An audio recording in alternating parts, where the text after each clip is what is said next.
அடுத்து இன்னும் ஒரு சம்பவத்தை உங்களுக்காக எடுத்து பேசலாம் என்று நினைக்கிறேன். 16 அதிகாரம், அதே அப்போஸ்தலர் நடவடிக்கைகள் 16 அதிகாரத்தை எடுத்துக்கொள்வோம். இதுல ஒரு சம்பவம் சொல்லப்பட்டிருக்கிறது.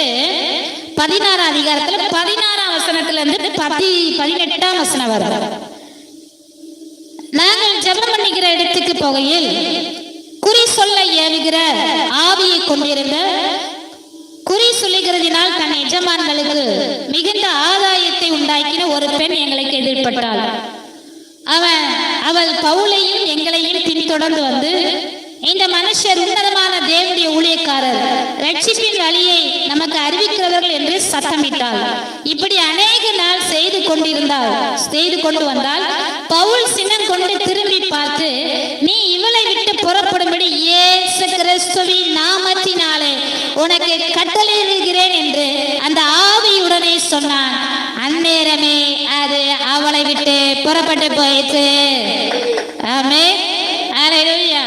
இயேசுவின் நாமத்தை உச்சரிச்சா குறி சொல்றாவி ஓடிரும். ஆமென். மந்திரகிரிகளும் காணாம போயிரும், பிசாசு ஓடியே போயிரும். அல்லேலூயா, அல்லேலூயா. பாருங்க, பவுலசீல ஒரு இடத்துல ஜெபம் பண்றதுக்காக போயிட்டு இருக்கும்போது குறி சொல்லக்கூடிய ஒரு பெண் என்ன பண்றா, வந்துட்டு இவங்க கிட்ட வந்து சொல்றா. என்ன சொல்றா, இந்த மனுஷர் உன்னதமான தேவனுடைய ஊழியக்காரர், ரட்சிப்பின் வழியை நமக்கு அறிவிக்க வந்திருக்கிறாங்க சொல்லி ஓயாம சொல்லிக்கிட்டே இருந்தாங்க. உடனே இந்த பவுல் என்ன பண்றாரு, அவளை பார்த்துட்டு இயேசு கிறிஸ்துவின் நாமத்தினாலே உனக்கு கட்டளை கொடுக்கிற, இவளை விட்டு போ சொன்ன உடனே அந்த குறி சொல்ற ஆவி அந்த பொம்பளை விட்டு வெளியேறிச்சு. அல்லேலூயா, அல்லேலூயா. ஒருவேளை பிசாசு போராட்டத்தினால பாதிக்கப்பட்டிருந்தால் இயேசு கிறிஸ்துவின் நாமத்தை நீங்க உச்சரித்து ஜெபிக்கும் பொழுது பிசாசின் போராட்டம் உங்களுக்கு மாறுகிறது. ஒருவேளை செய்தியினால, மாந்திரத்தினால, பில்லி சுனியத்தினால கட்டப்பட்ட நிலைமையில இருந்தீங்க சொன்னா, நீங்க இயேசு கிறிஸ்துவின் நாமத்தினால நீங்க ஜெபிக்கும் பொழுது அது உங்களை விட்டு, உங்க குடும்பத்தை விட்டு வெளியேறுவதை நீங்க பாப்பீங்க. ஆமென், அல்லேலூயா, அல்லேலூயா. அப்ப இயேசு கிறிஸ்துவின் நாமத்துக்கு அவ்வளவு வல்லமை இருக்கிறது. அவங்க விசுவாசத்தோட சொன்னாங்க. அதனால என்னாச்சு, அங்க குறி சொல்றா வெளியேறிச்சு. 40 வருஷத்துக்கு மேலாக சப்பானியா இருந்த மனுஷன் நடக்க ஆரம்பிச்சான். அதே விசுவாசம் நமக்குள்ளேயும் இருந்தால் நாம ஜபிச்சாலும் நடக்கும். ஆமென், அல்லேலூயா, அல்லேலூயா. ஊழியக்காரங்க ஜெபம் பண்ணாதான் நடக்கும், அப்படி அல்ல.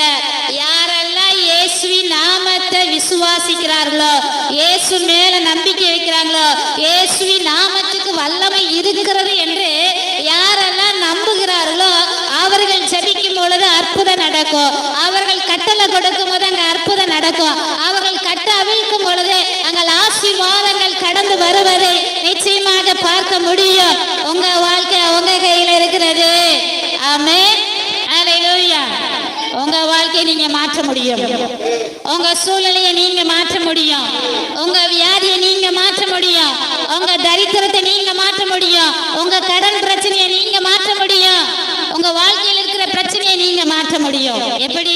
இயேசுவின் நாமத்தை சொல்லி நீங்க ஜெபிக்கும் பொழுது உங்க சூழ்நிலை மாறும், உங்க வியாதி மாறும், உங்க பலவீனங்கள் மாறும், உங்க தரித்திரம் மாறும், உங்க கடன் பிரச்சனை மாறும், பிசாசு போராட்டங்கள் மாறும். அல்லேலூயா, அல்லேலூயா. அப்ப இயேசுவின் நாமத்தை சொல்லி இன்னையிலிருந்து ஜெபிங்க. நிச்சயமாக கர்த்தர் உங்களை சாட்சியை நிறுத்துவார். அந்த 40 வருஷமா முடமாய் இருந்தவன் எல்லாரும் முன்னாடியும் கர்த்தரை மகிமைப்படுத்தினது போல நீங்களும் எல்லாரும் முன்பதாக கர்த்தரை மகிமைப்படுத்தும்படி கர்த்தர் உங்க வாழ்க்கையிலும் பெரிய காரியத்தை செய்வார். ஆமென், அல்லேலூயா. அப்ப முதல்ல கர்த்தருடைய நாமத்திற்கு, இயேசுவின் நாமத்திற்கு எவ்வளவு வல்லமை இருக்கு என்று சொல்லி பார்த்தோம். 2வது பயணிப்போம். சங்கீதம் 8 திருப்பி வைத்துக் கொள்வோம். இப்பொழுது குழந்தைகள் பாலகர், அதாவது பிள்ளைங்க எப்படிப்பட்டவர்கள், அவங்களுக்குள்ள என்ன பவர் இருக்கிறது என்று சொல்லி பார்க்க போறோம். அதுல 2ஆம் வசனத்தை பார்ப்போம். பகைஞ்சனையும் பலிகாரனையும் அடக்கி போட தேவரீர் உம்முடைய சத்துருக்கள் நிமித்தம் குழந்தைகள் பாலகர் வாயினால் பலன் உண்டு பண்ணினீர். அல்லேலூயா, அல்லேலூயா.